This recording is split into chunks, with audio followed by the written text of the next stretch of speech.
महाराष्ट्राचे आराध्य दैवत छत्रपती शिवाजी महाराज यांच्या पुतळ्याचे दर्शन व पूजन समारंभ शुभ हस्ते माननीय नामदार श्री देवेंद्र फडणवीस, माननीय मुख्यमंत्री महाराष्ट्र राज्य।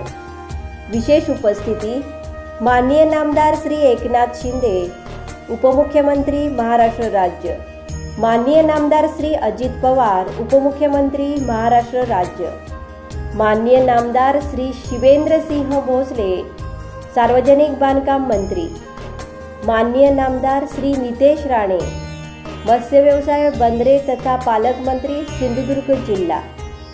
प्रमुख उपस्थिती माननीय नामदार श्री इंद्रनील नाईक, राज्यमंत्री सार्वजनिक बांधकाम मंत्री, माननीय नामदार श्री नारायणराव राणे, लोकसभा सदस्य तथा माजी मुख्यमंत्री, माननीय श्री रवींद्र चव्हाण, सार्वजनिक बांधकाम मंत्री, माननीय श्री दीपक केसरकर, विधानसभा सदस्य तथा माजी मंत्री मराठी भाषा व शालेय शिक्षण, माननीय श्री निरंजन डावखरे, विधान परिषद सदस्य, माननीय श्री ज्ञानेश्वर म्हात्रे, विधान परिषद सदस्य, माननीय श्री निलेश राणे, विधानसभा सदस्य, श्रीमती मनीषा पाटणकर म्हैसकर, अपर मुख्य सचिव सामाजिक बांधकाम विभाग, श्री सदाशिव साळुंखे, सचिव सामाजिक बांधकाम विभाग, श्री संजय दशपुते, सचिव सामाजिक बांधकाम विभाग, श्री शरद राजभोज, मुख्य अभियंता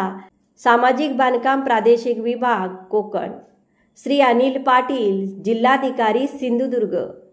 या सन्माननीय मान्यवरांच्या उपस्थितीत रविवार दिनांक 11 मे 2025 रोजी दुपारी 12:30 वाजता संपन्न होणार आहे। स्थळ किल्ले राजकोट, तालुका मालवण, जिल्हा सिंधुदुर्ग। आपली उपस्थिती प्रार्थनीय आहे। आपले विनीत श्री अजित पाटील, सहाय्यक अभियंता श्रेणी 1, सामाजिक बांधकाम उपविभाग मालवण, श्री महेंद्र किणी, कार्यकारी अभियंता सामाजिक बांधकाम विभाग सावंतवाडी, श्री मिलिंद कुलकर्णी, अधीक्षक अभियंता सामाजिक बांधकाम मंडळ सिंधुदुर्ग।